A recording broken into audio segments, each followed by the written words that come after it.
This is Gruesome Herzog. My very special guest today is actor, producer, director Derek Young. What's up, Derek? Not much, man. Just kicking back, having a good Sunday afternoon. Me too. Enjoying the rain that we're finally getting here. Well, we got the rain yesterday, so now it's your turn, I guess, in Virginia. Well, you could have kept it another day. Well, it's not too pleasant to be filling ice machines outside of stores when it's a downpour, you know what I mean? Going in the freezer soaking wet doesn't quite feel too well, I guess. Well, I don't know. I've never done that, so I couldn't tell you. Well, anyways, thanks for coming on today.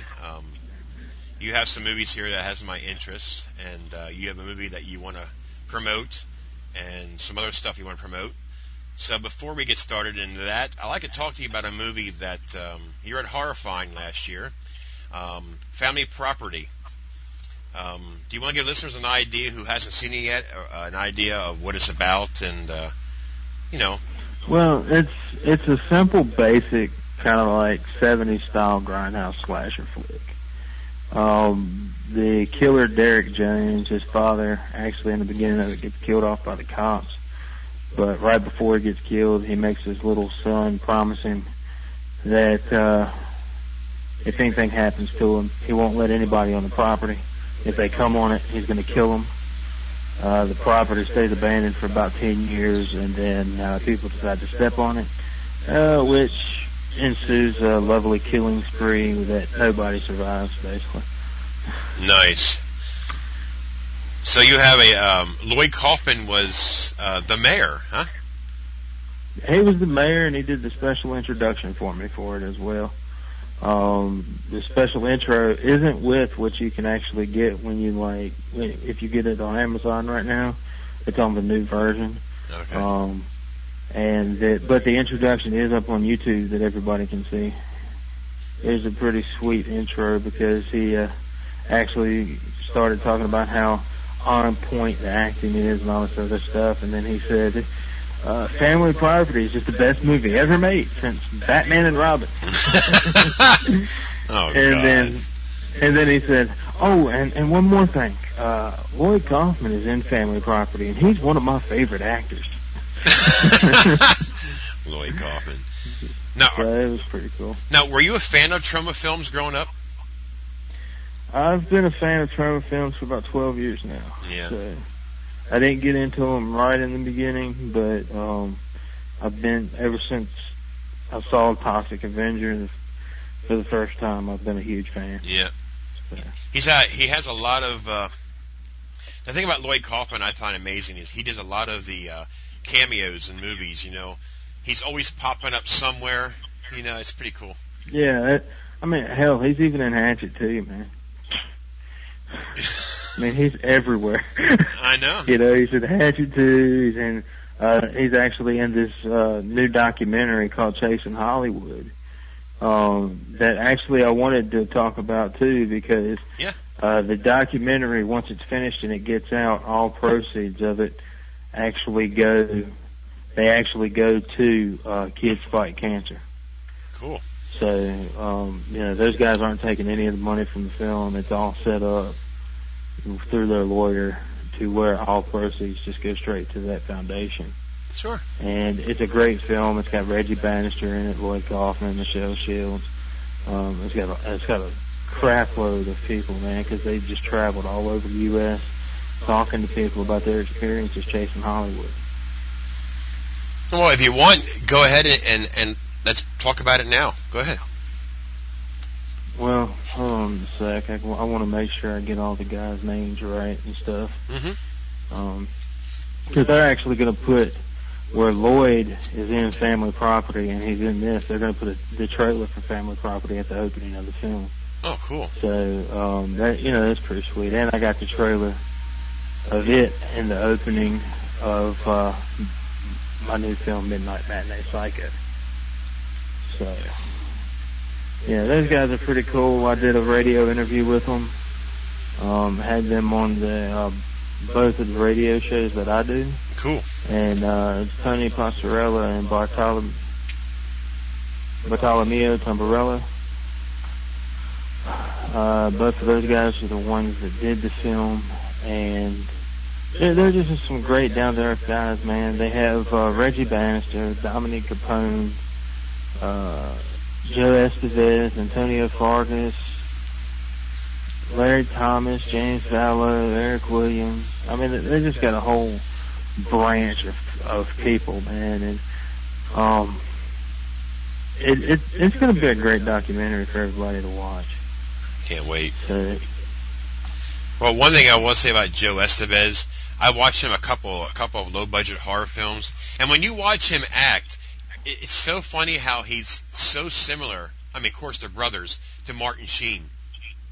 And it's so weird. It is, man. I mean, but, you know, hey, when you grow up kind of wanting to do the same thing, and you're kind of watching each other, picking up tips from each other, usually you end up acting about the same way. Yeah. So, you know, but hey, it's kind of cool because you get the feel of both of them anytime you watch either one of them's film. Yeah. Yeah, it's cool. Yeah, it's pretty. I mean, I've seen him in one of these most outrageous, super low budget horror films I've ever seen in all time. But with him being in it, it just brings the quality of the movie higher because of Joe's ability, you know, for his performance. Well, I mean, that's the key thing, dude. To be honest, it doesn't matter. The film doesn't really matter. It doesn't really matter if the filming, like whoever's directing the film, they can suck from hell. The storyline can suck. Right. But as long as your actors have a characteristic that makes you just want to watch them. Yeah, exactly. You know, it makes the film, and it doesn't matter how bad the storyline is, you're going to enjoy the movie. Yep. Because you're enjoying those characters. And that's the reason why most of the time, casting is key. You know, I mean, there's a lot to say about post-production. There's a lot to say about being the cinematographer, setting up the right shots and everything else. But if you don't get the casting for the roles just right and find just the right actors to pull off the characters, and you know, you got to be able to believe them. Right, right. You know, you got to be able to believe that they are who they're trying to portray. And that's the one thing that I lucked out with a bunch of my films, even though Midnight Matinee Psycho and Family Property are kind of a world apart. I use some of the same actors, and some of them are real good at ad-libbing. And when you see them ad-lib, you think there was a script there. They do so well, and everything kind of just fits all the stuff that was in the screenplay. Right. So, you know, it's pretty sweet. Yeah. Well, there's a movie here I want to talk to you about too. You were a producer for. I've yet to see it. The Vampires of Zanzibar, 2010. Do you want to talk to the people, explain what that's about? Oh man, Zanzibar is a good film, dude. It's real fun and quirky. It has the entire, you know, that there's a bunch of it's a musical horror basically. Right. With comedy all the way through it, dude, and it's basically about this one kid who doesn't know he's a vampire because he's a half-breed, and once he finds out he's a vampire, he finds out that he's the chosen one, and if he chooses to bite the virgin's neck, the vampires will take over the world for eternity. And he has the decision to make on whether to bite her neck or not, while he's also trying to be a slayer and stop the vampires from spreading his blood. So, it's pretty cool. Brandon DiCamillo and Chris Rabb's in it from, Jackass and Viva La Bam and right. CKY, and then, dude, just drew a blank on his name, but, hold on a sec. I can. It's all right. I love all this stuff. But anyway, it's just real cool with who all we got. Right. We got some breakthrough actors. Royce Hobson, who's actually in my Midnight Matinee Psycho film. He's amazing. I mean, he's just awesome, dude. And he, in the film, actually looks like Johnny Depp's twin. Oh, really? And our cinematographer, it was funny because we had a joke going the whole time we were shooting. Because we had Johnny Depp's look-alike on set, and then the cinematographer looked exactly like Quentin Tarantino. I mean, he was his exact duplicate. So the whole time we're like, damn, this is a big-budget film, man. We got Tarantino and Depp. You can't beat this shit. So, you know, we had a great time with that. But we also got Robin Watkins from, you know, Troma's Poultrygeist. Right. And then Bjarne Gator and Andre Carton and Jimmy Johansson, all those guys are from overseas.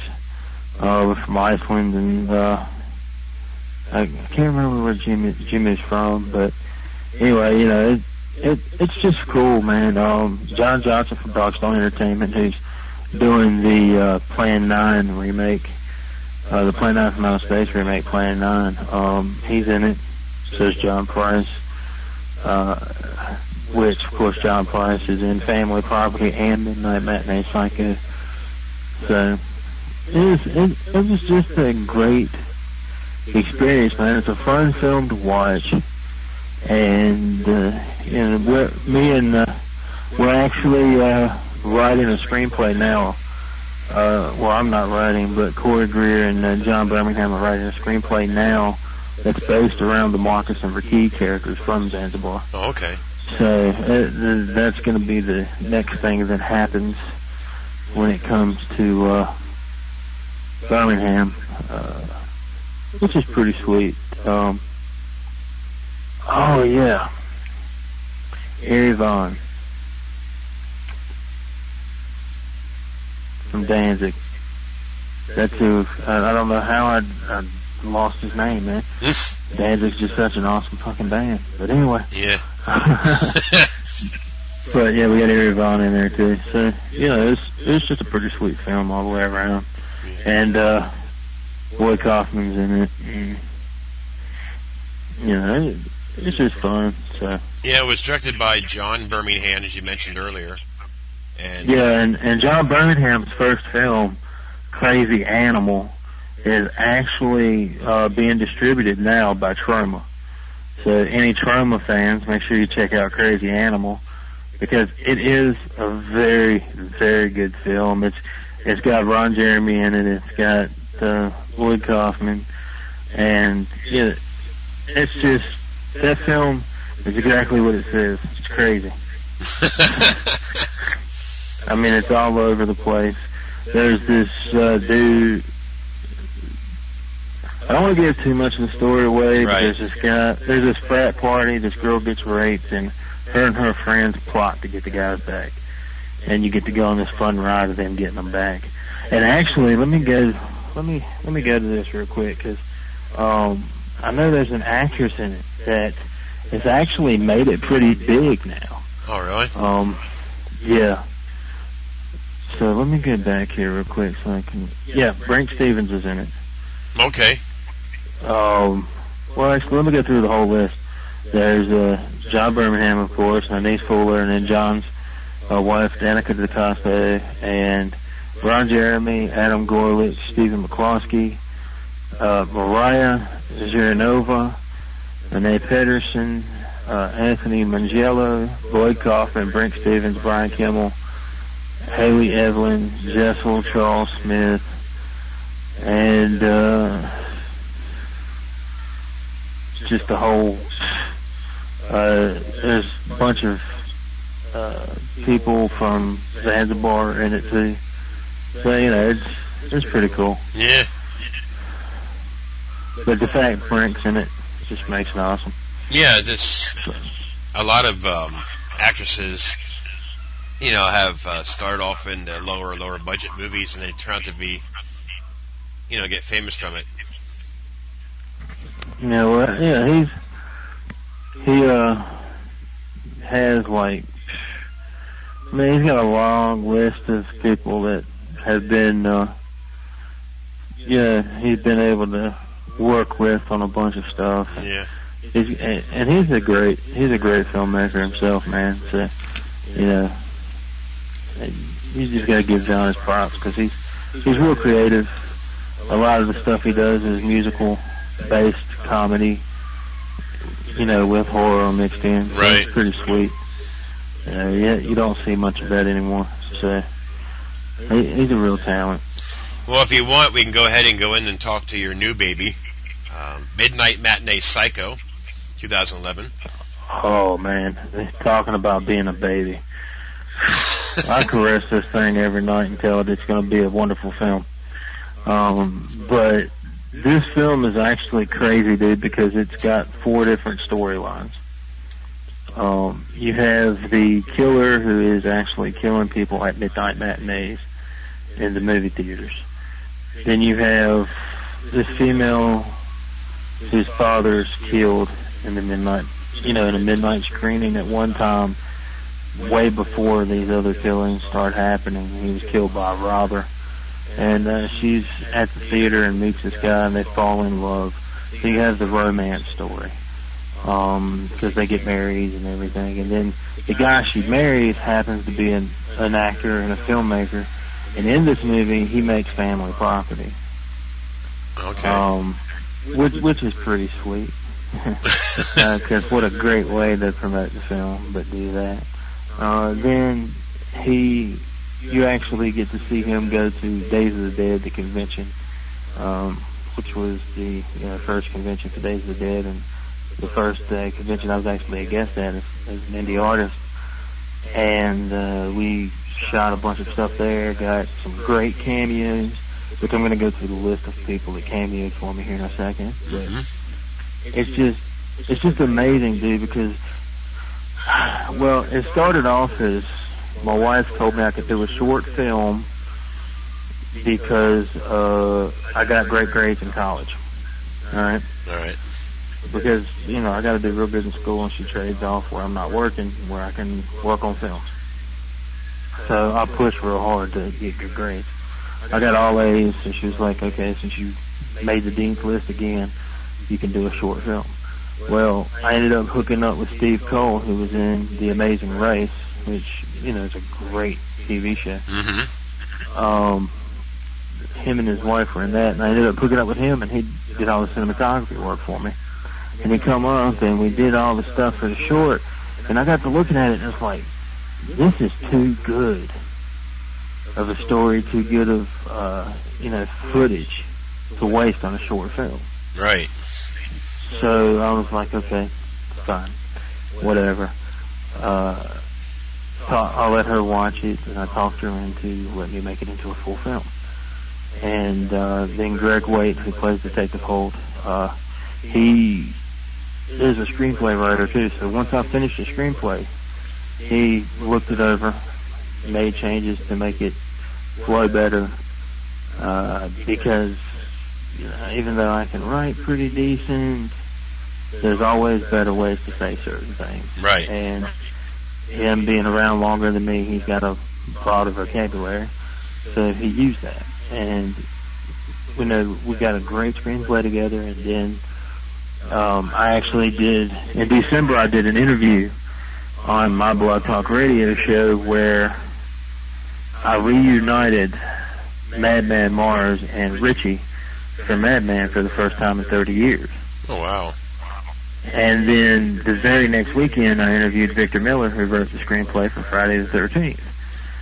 And he had read my other screenplay that I have, that I'm working on, Josie, and loved my unique look. He loves my creativity. And he told me on air that he would do a cameo for me in anything that I'm working on. So I got Victor's cameo, and then I started talking to the dude that played Richie. He hasn't acted anything since Madman in 1980, and he was all for it. We actually found out in December, man, that December was when he found out Madman was a cult hit. Oh, wow. Yeah, he didn't even know it was a hit. He's been a male nurse for the past 13 years. Oh, wow. And he's been under a rock. He didn't know anything about Paul and Gary going to the conventions, and he just found out about it, and he didn't realize that the movie had taken off and got a following. And he got excited. He actually filmed his cameo for me. Victor got a guy that he's friends with to film the green screen cameo of him, and they sent it to me. Well, then where I'm actually doing a Blog Talk radio show with Eric Morris, who wrote the Camp Crystal Lake novels of '95, I got him to do a cameo as well. Oh, that's cool. And if that wasn't enough from the Friday the 13th franchise, and, if that wasn't enough, like, comeback things, I got Jimmy Steele's first appearance in 30 years, which is great. But now I am reuniting Richie and Madman for the first time after 30 years on screen, because Paul Ehlers is doing the intro for me. And I'll be getting that here soon. And that's the last thing I need to finish up the film. But Paul got his son's friend, and his name's Chris Argentino, and he's actually doing a new film called The Montauk Chronicles. He went in, they worked for, I think, like almost 12 hours to get this intro done. And it's one of those old school Saturday horror host type intros. Oh, wow. And I'm not going to tell too much about it, because once I get it, it's going to be up on YouTube. Okay. So everybody can go to my YouTube page and actually watch the intro. They can look up Paul Ehlers. He's going to post it everywhere that he's like on YouTube and stuff where he has his name. And so is Chris. So, you can go on any one of those YouTube pages, Vimeo, and look up the actual intro for Midnight Matinee Psycho and be able to watch it. Nice little teaser to set the tone for what the film's going to be like. Nice. But then, while I was at Days of the Dead, shooting some stuff, I ended up landing some even more people for cameos, which was amazing. I got Sal Lizard, the Vampire Santa, which he's also known for his great work on Hellbelly Zombie. Oh yeah, I have that one. And then I was able to also get Ari Lehman, the first Jason. Right. And so I reunite Jason, and now not only do I reunite Madman Mars and the kid that called him out after 30 years, I reunite Jason and his creator after 30 years. Because they're both in my film. That's cool. So I reunite them on screen, kind of. They're not together in anything, but they're in the same film for the first time in 30 years. So it's pretty sweet. I got PJ Souls, which is a huge name to get a cameo with. Yep. And then I also was able to land Mike Holman from MTV's Jackass. And I got, Terrence Muncie, who did the films Bikini Monsters and Hell Walks the Earth. A couple cool little independent films. Yep.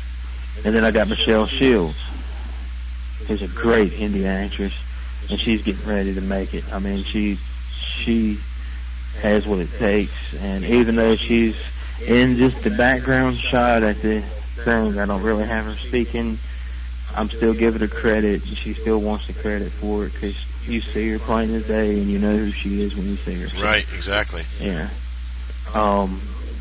And it's just pretty sweet, man. There's all kinds of great stuff with it. It gives you the entire vibe of the 70s and 80s the whole time you watch it. So, I mean, it kind of takes... I'm trying to make films that kind of take you back in time. That's what I like. That's what I like. And that's basically what I've been able to accomplish. It's kind of weird because the movie theater that I landed, all of the colors in it are from back in the day, man. And the bowling alley where my bar scene is, they actually have all the patchwork painting on it, just like the Partridge Family did their bus. And everything just has all these neat things that just bring you back in time. Yep. you know, and even the dialogue, the way the people carry themselves, my kill scenes. So every one of my kill scenes, they happen, and then you see the effects, and it's over with.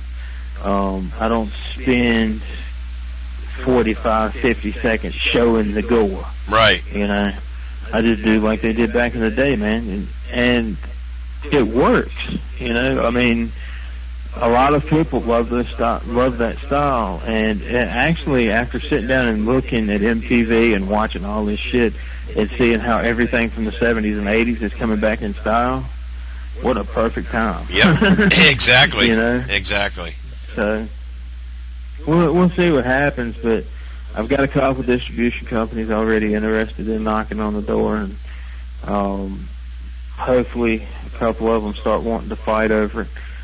Yeah. The more that want it, the better deal I can get, you know. And of course, with all the names I got, man, it's hard to believe nobody would want to take a chance at looking at it just to see why they thought it would be a good enough film to put their name with it. Exactly. You know, I mean, and it blows a lot of people's minds, because when you sit and look at the production value of the film, I'm not going to say how much I made it for them, but you would think that the budget was at least $200,000 or $300,000, and I don't even think I spent 20% of that. Well, you know what? As far as me being a reviewer, I mean, I've said this time and time again. I was actually interviewed, asking me my grade system on the reviews and so forth. And my big pet peeve in reviewing movies is the first thing I look at is the budget. I mean, the reason why I say that is because there's some $5,000 budget movies that I thought are phenomenal, you know, and I enjoyed them.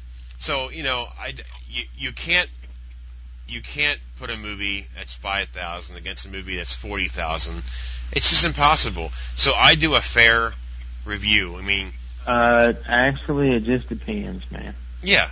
It just depends on the filmmaker, their creativity, because sometimes you can get away with a bunch of back-end deals and a bunch of getting freebies, which would have cost you, which would have actually made the film a $40,000 film, even though you only paid, you know, $3,000 or $4,000. Well, exactly. So I tell you what, I'm going to go ahead and be honest with you before you watch it.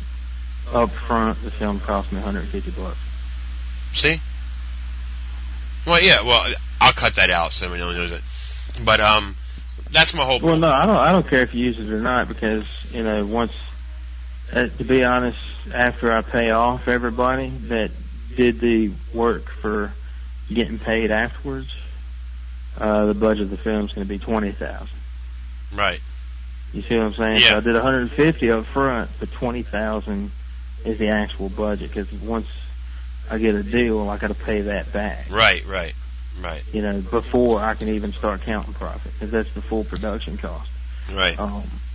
So, you know, it's a $20,000 budget film up front, but, you know, it's got the quality of a $200,000 budget film. Exactly. You know, I mean, that's what I'm saying. Now, yeah, like I said about my reviewing stuff, you know, I guess it was Memorial Day weekend or Easter weekend, a short film called Zombitch you can watch it for free for the whole day in Easter. Now, I watched this film, and I understand the film because it wasn't made to be serious. It was a super low-budget zombie film that they only had limited, you know, stuff to use, but I understand what they're trying to do. They're trying to make it fun.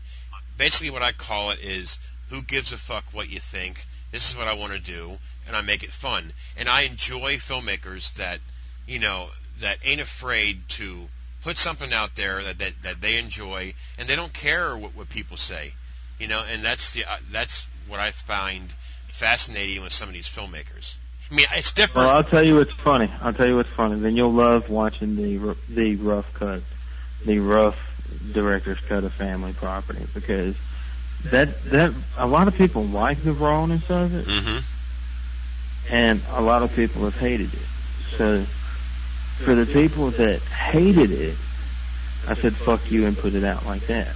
Right. For the people that liked it like that, and for the people that hated it being so raw, I went ahead and re-edited it and made it, did the color correction and did everything it needed in order to make it to where it can make them happy. But, I mean, to be honest, man, it's like, it's my film. If only one person likes it, what the hell does it matter if you don't? Right. If that one person does, that's all that matters. Because I got that one person liking it, and frankly, they get me, and I'm happy with just that one person. Yep. Because frankly, in the indie world, you can't rely on a vast fan base. You got to rely on those hardcore fans, right? Which you may get one true fan out of every 1,000, and that's what has kept promo in business for 35 years. Yep. And actually over 35 years, is those hardcore fans, regardless of how the films have went, or regardless of the rumors they've heard, or if the way they've made their films has went off base from what they usually did, regardless of that stuff, the hardcore fans will buy every damn thing Troma puts out just because they're Troma fans. Right. And you can't beat that with a stick, man. But like Family Property, I'm proud of that one because that was my first full feature. I proved I could pull it off. I did all the special effects myself. I taught myself how to edit with that film. I did all the sound. I put in all the sound effects, put in all the music, keyed in every place where everything needed to be, directed it, wrote it. I was behind the camera. I acted in it. I was the killer. I did everything. Right. And I'm proud of it. That was something, especially since I made that right after me and my wife got married, and she was pregnant with my son. And when I first screened it for the first time, he was still in her stomach, and she hadn't felt him kick the entire pregnancy. The whole time my movie was going, he kicked her stomach like crazy. So that was pretty sweet. But let's put it this way, man. It was a huge lesson. I learned a lot from doing that film, and I'm probably one of the only filmmakers who can say my very first film was not only reviewed by Rue Morgue, but Fangoria as well. Nice. Because they usually don't look at indie projects. I got both of those magazines to review mine on their websites. And their websites reach way more people than their magazine subscriptions do. Yep. So, I mean, it was pretty sweet, dude. It made me happy, even though they trashed it because of all of the technical flaws. Every one of them said they could see my potential as a filmmaker as long as I had the right stuff behind me. Right. And they said if I had more money on my next film, then it would be great. I made my second film for less money and got it even better. So I basically, said that they could kiss my ass. I don't need to put more money into it. Right. Now, you just need to get a good team. Now, do you have dates? Do you have some dates for the Midnight Matinee Psycho? Well, I am going to be submitting it to a lot of things here real soon. I will be at Horror Weekend at Gatlinburg, Tennessee, promoting the film. And there's a possibility they'll be screening it October 1st, as long as they like it good enough when they get it, which I don't see how they can't, because I'll tell you what, I'll go ahead and say this, because I know you've been there. You've sat and watched in a bunch of, I guarantee you've been in a lot of indie films, sitting and watching them, and there was a lot that sucked. Mm-hmm. And then you had those ones that at the end and throughout it just had those moments that when it came to the end, it wrapped it all together. and it made you stand and applaud. Right. It just gave you that feeling that it deserved it. Right. Well, the way that I end this film, I sat and watched it just as if I was a fan. I didn't look at it as if it was mine. I was just like, if I was sitting in the audience watching this, how would I feel? So I sat and watched it. And I felt the exact same way I did with the first indie film that I watched at Horrified, actually. It was one that they screened at Horrified last year, where I sat down and I watched it, and it was so ingenious and so well put together, and it just had so many points throughout it that made you enjoy it, that at the end of it, it made you want to clap and stand up and just applaud it and shake the hands of the people that made it and tell them they did a great job. Right. And I sit back and I watch, and when I see the ending and how the credits roll on it, it made me feel the exact same way. There you go. And it's not just because it was mine, because I took that away from myself. Right. The problem with a lot of filmmakers, they sit and look at their work and they're like, dude, this is so fucking awesome. This shit kicks ass. And they don't take themselves out of the fact that it's theirs. Right. And you got to have the mentality to sit back and look at it and be like, well, if this wasn't mine and I'm sitting watching it, how would I feel? And watch it. And then you got to say, okay, you got to be able to be hard enough on yourself to say, man, this is a piece of shit. I need to work on this some more, you know? Right. But if you sit back and you watch the film and it's like Family Property, where it just takes you on a fun ride, who gives a shit about the flaws? Yep. Yeah, exactly. You know? Yep. Exactly right. And I watched it, and everybody was like, "This, you're crazy, da da da da da." But I've had so many people watch Family Property that just, all right, David Hess watched it, loved it. Diamond Dallas Page watched it, loved it. Both of them said they'd love to work with me on a film sometime. That's good. And now I'm friends with both of them. And then you have people like the guy that was the head of Days of the Dead. He said on my radio show when I had him on that when he watched Family Property, all he could think of was Toby Hooper and the original Texas Chainsaw Massacre, because it was so raw. Right. And it just gave him that feeling. And a lot of people compared it to that, and then Shroud Magazine from New York actually said that it gave the incestuous cesspool feeling of its predecessors, The Hills Have Eyes, Last House on the Left, and 2001 Maniac. Nice. So they kind of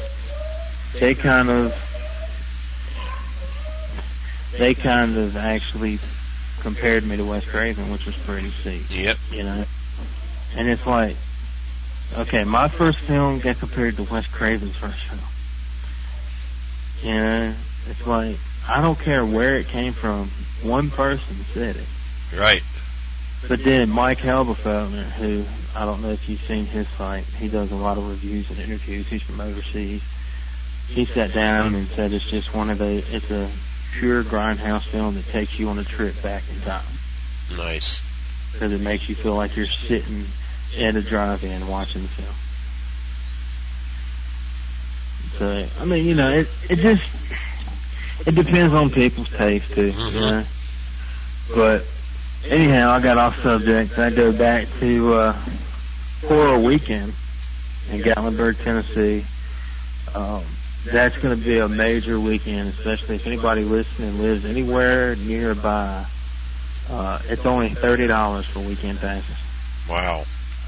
And the hotel is $79 a night. I think they have maybe 5 VIP passes left at $175 each. And what you get with that, I'll tell you that in a second. But the celebrity guest list they got there, dude, mind blowing. They have Sid Haig, Heather Langenkamp, Tony Todd, Priscilla Barnes, Doug Jones, Margot Kidder, Ernie Hudson, Derek Mears, Andrew Bernarski, DDP, TJ Soul, which if, you know, the people that you hear cameos from, if they actually screen Midnight Matinee Psycho, they're probably going to be at the screen. Cool. Amanda Wise, Dave Clark, Hannah Hall, Zach Galligan, Brian O'Halloran, David Naughton, Dick Warlock. My main man, Ari Lehman's going to be there. No kidding. His band, First Jason's going to perform. Alex Vincent from Child's Play is going to be there. Serena Vincent, Nivik Ogre. They're doing a special screening of Repo the Genetic Opera. They're doing a special screening of Heather Langenkamp's I Am Nancy. Jay LaRose is going to be there. Mark Patton, Felix Celia, who, of course, is Cousin It from the original Addams Family television series. Yep. Larry Mayland from Walking Dead. Camden Toy. Brian Harnos from Ghost Hunters. John Tenney from Paranormal State. My main man, Mike Holman's going to be there. And I'm actually going to be sitting at the table with Mike. Albert Puyen, who directed Captain America, Kickboxer 4, you know, all those great films from the 90s. He's going to be there, and they're going to do a special screening of his new film, Tales of the Ancient Empire, that stars Kevin Sorbo and Michael Pear. Jim O'Rear is going to be there. Good guy. Rockstar DJ Trey is going to be there, and he's going to be the DJ for all the events. As far as Independent Alley goes, I will be there. David Foltz from My Bloody Wedding, Telephone, and Santa Claus vs. the Zombies. Nice. And by the way, My Bloody Wedding is available on Walmart.com now. No kidding. Yeah. And it is also available in Canada in Walmart stores and in Kentucky. Wow. So, yeah, that's a big thing. And Mike Holman's in that, too. I'm going to check it out. And he's also in Telephone. So it's pretty sweet. Julianne's going to be there from No Strings 2, Slices, Elwood, and the upcoming film Idiot Gore. And then Caleb Perkins is going to be there from The Girl, and of course Halifax and Santa Claus vs. the Zombies. And Ronnie Jonah will be there. Yep. Which, of course, I know you know who she is. She appeared in Gene Simmons' Family Jewels. Yep. She was in The Legacy and Perkins 14, and she's going to be in the upcoming zombie movie. And then her co-star in a couple of those, Jason Crow, is going to be there as well. So, I mean, it's going to be a kick-ass event, dude. But the cool thing is the kickoff party and all of the concerts are going to be taking place at the Hard Rock Cafe. Nice. Yeah. So, and the kickoff bash is going to be live music from the band Radio Cult. Then, like the VIP tickets that are $175. They have full event access, VIP access to the Hard Rock Cafe, kickoff bash, VIP party with the stars. Which the kickoff bash is the September the 30th, that Friday night at 9 p.m. And then the actual convention Saturday and Sunday, October 1st and 2nd. Wow. So, and basically, man, the entire town of Gatlinburg is supporting the convention. No kidding. Gatlinburg is actually listed as one of the sponsors for the convention, which is pretty kick-ass. That is. But with those VIP passes, you get to go to the VIP soiree. You get the guaranteed up front seating, of course, for all the screenings and stuff. But then you get 3 autographed tickets to use on celebrities of your choice. 6-month subscription to Fangoria magazine, the special lanyard, event T-shirt, admission to Ripley's Haunted Adventure, special VIP goodie bag, and then you also get more they haven't even announced yet. Excellent. So, I mean, it's going to be one kick-ass event. But they have, I mean, Days of the Dead from Dusk Till Dawn, Vampire Lock of Arms, Fangoria, Cool Water Productions, Revolution, Hard Rock Cafe, Luxury Cabins in Gatlinburg, the Edgewater at the Aquarium in Gatlinburg, Tennessee are all the sponsors. So that's it's pretty sweet. The Facebook page, I want to help them get over 1,000 likes. They're at 934 now. I've been promoting this thing like hell since I found out about it. So anybody that listens to this, make sure you go like the page, push it over. I know a lot of you will probably want to go to it, especially after hearing all this great stuff. But I want to go ahead and mention that they have the Edgewater at the Aquarium is one of the host hotels, and the rate is $89 a night plus tax. And that's, you just got to tell them you're with Horror Weekend to get the special rate. And then the other hotel is Glenstone Lodge, which is $79 a night plus tax, and it's usually a $109 rate for that place. And all you got to do is give them the Horror 11 group code. Okay.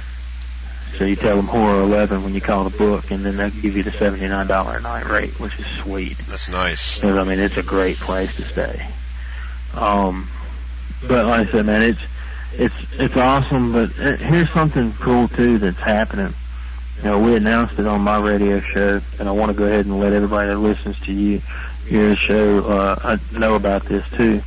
You can actually win 2 nights stay in the luxurious cabins in Gatlinburg, Tennessee, plus 4 VIP access passes for the convention, which means you'll be able to get into all the events and the convention for free. So all you really gonna have to pay for is travel. Right. The actual cabin sleeps up to 6 people, and it's just a huge, it's really luxurious. So it's going to be awesome to stay at. But here's the thing: if anybody wants to win it, all they have to do is write the best theme song for the convention and send it to Jenna at seeinghand.com. And it's just awesome, dude, because I came up, they said they wanted to do a giveaway, and I said, well, how about a little song contest so you can write the best theme song lyrics. And basically you have to mention Gatlinburg, mention the convention's name, drop a few of the stars' names that are going to be there, and kind of encase the horror community at the same time. That's cool. And anybody can enter, anybody can win. You don't have to be a songwriter. Just sit down and listen to a few theme songs from horror films and get some ideas on how to write some stuff. Right. And it runs till September 1st. So still got a little bit of time, to get in the submission. And her and Adam Phelps, who, if you're in the con world, you've heard of Adam. Mm-hmm. He's a great promoter. But that's her fiance, and Jenna and him both will be the ones that pick the winner. Cool.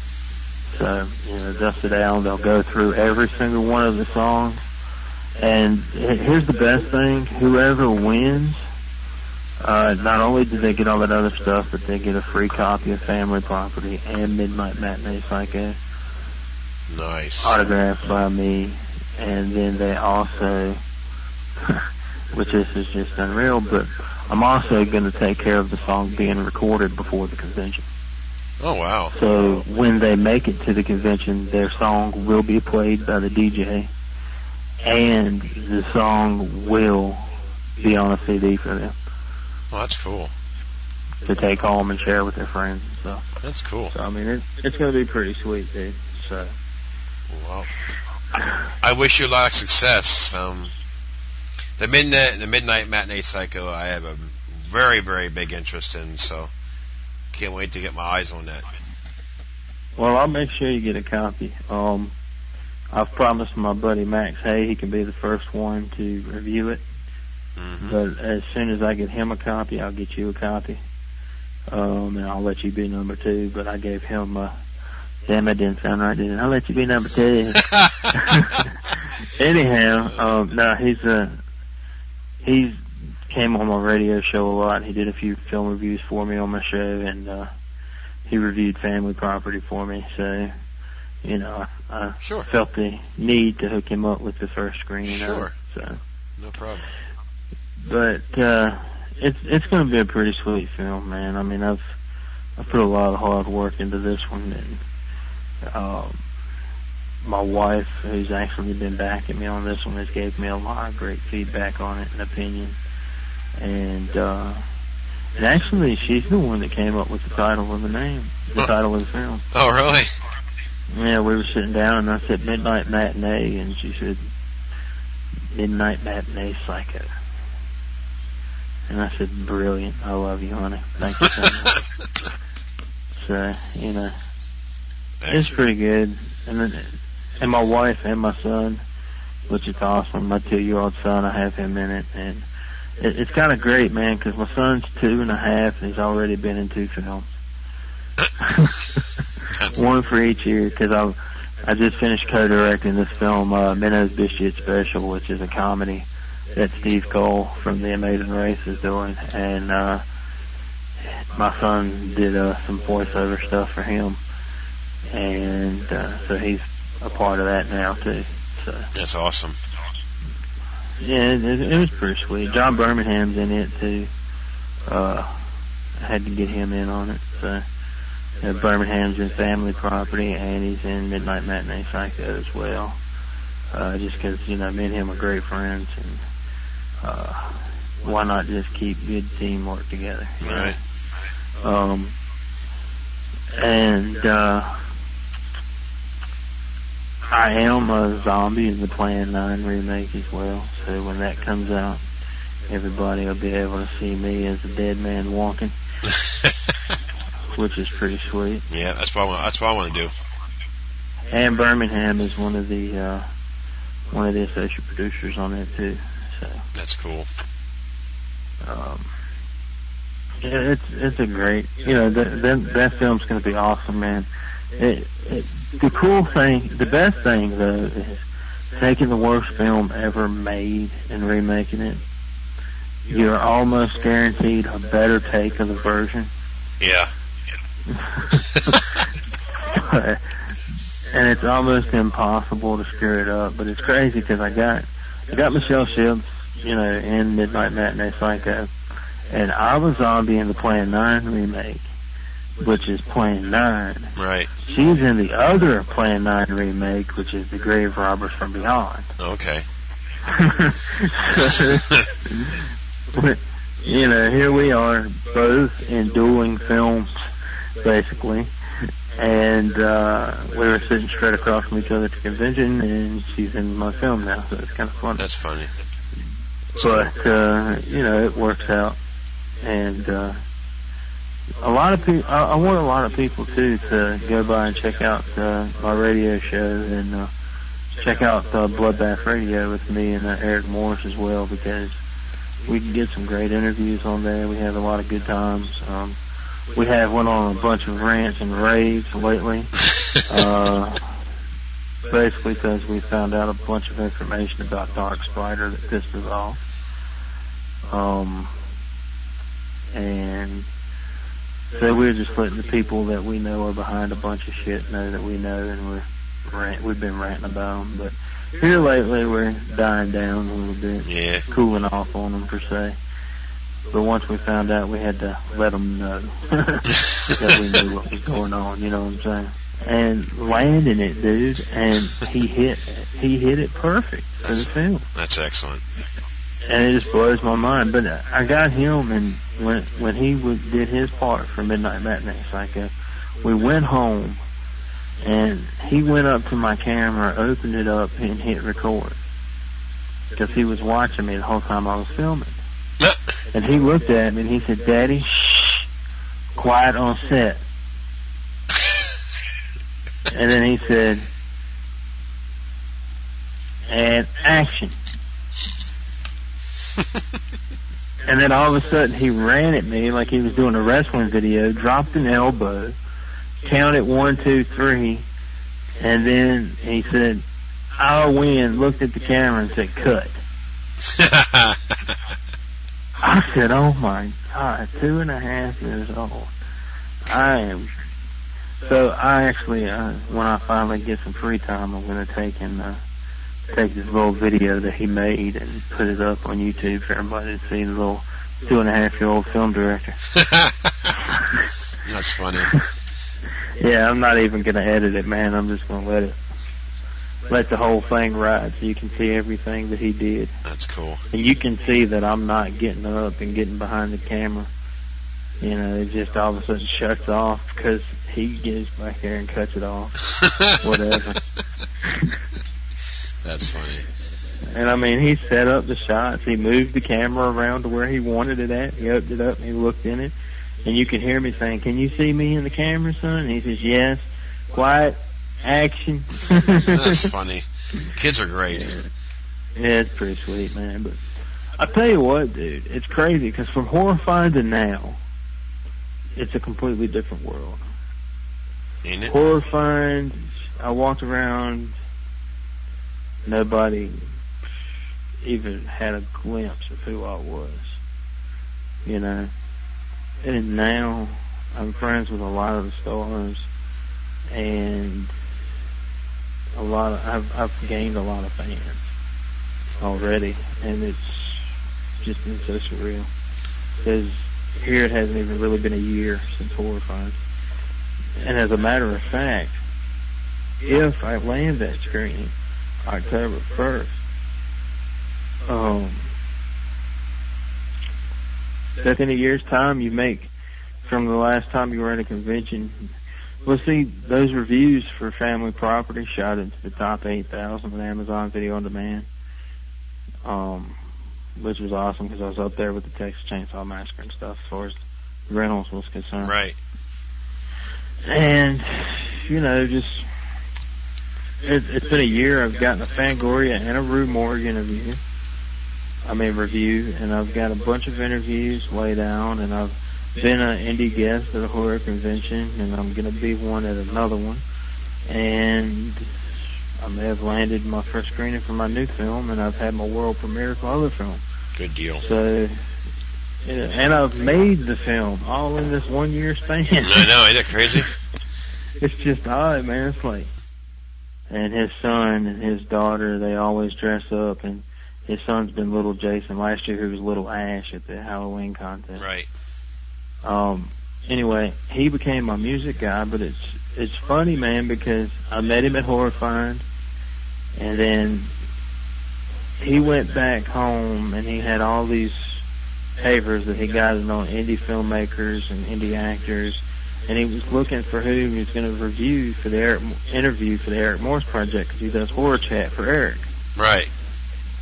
And then all of a sudden I got a message on MySpace, and asking me if I wanted to do an interview, because he said he looked at that and he thought back to how I was there and the passion I had for my projects and stuff, and he said, I just felt in my heart there was something about you. And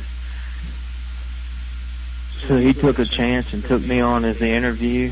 And then after I did the interview, I found out about the Blog Talk Radio world, so then I started my own show. Right.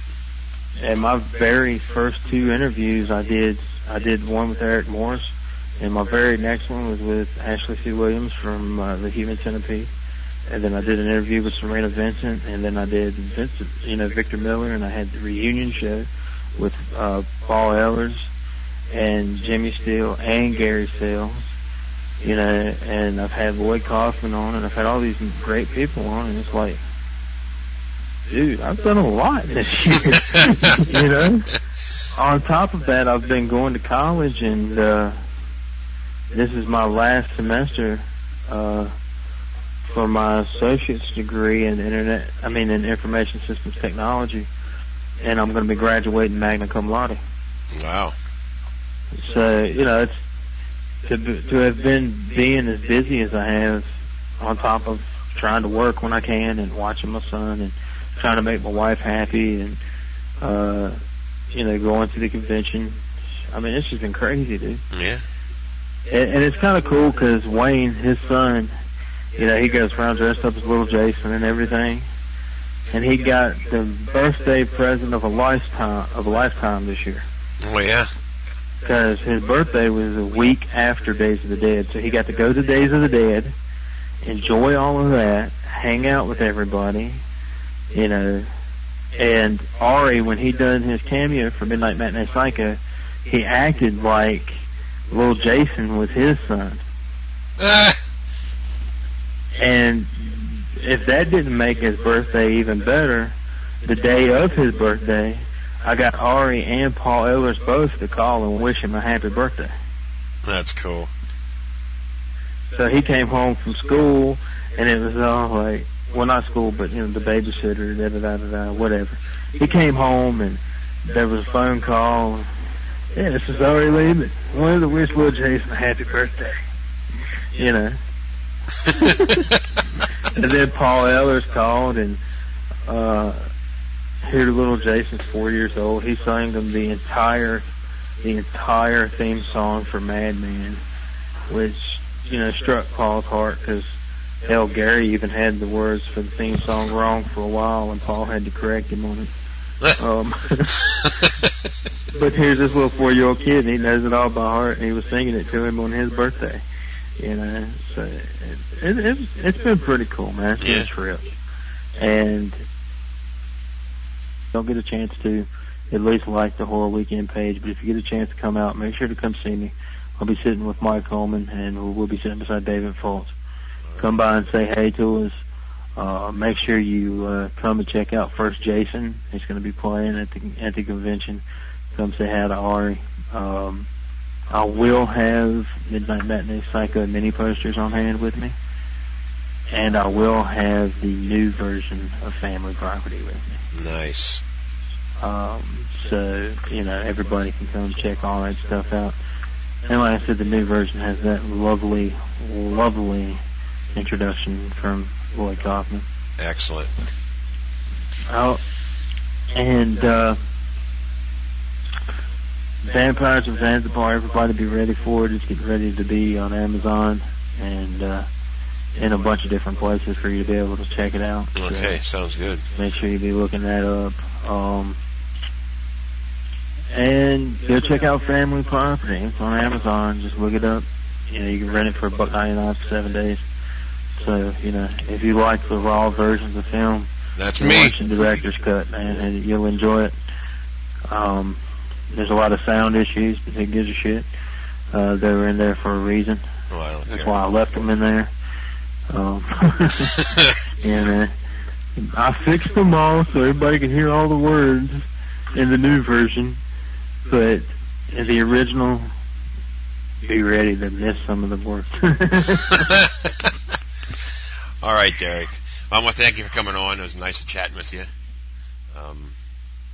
Well, thanks for having me on, man. And No problem. maybe I can flip the stool and have you on mine when sometime soon. All right.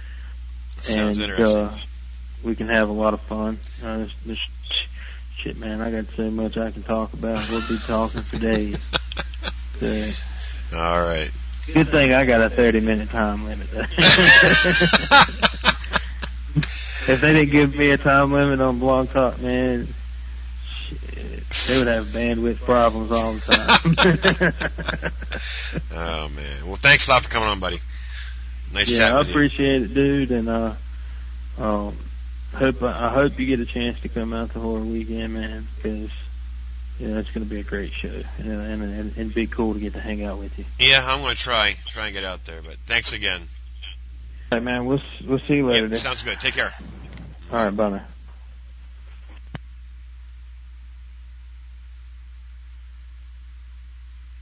Gruesome Herzog, the voice of horror. Do you like horror? Well, I do. So tune into Gruesome Herzog's horror movie review. A little creepy, though.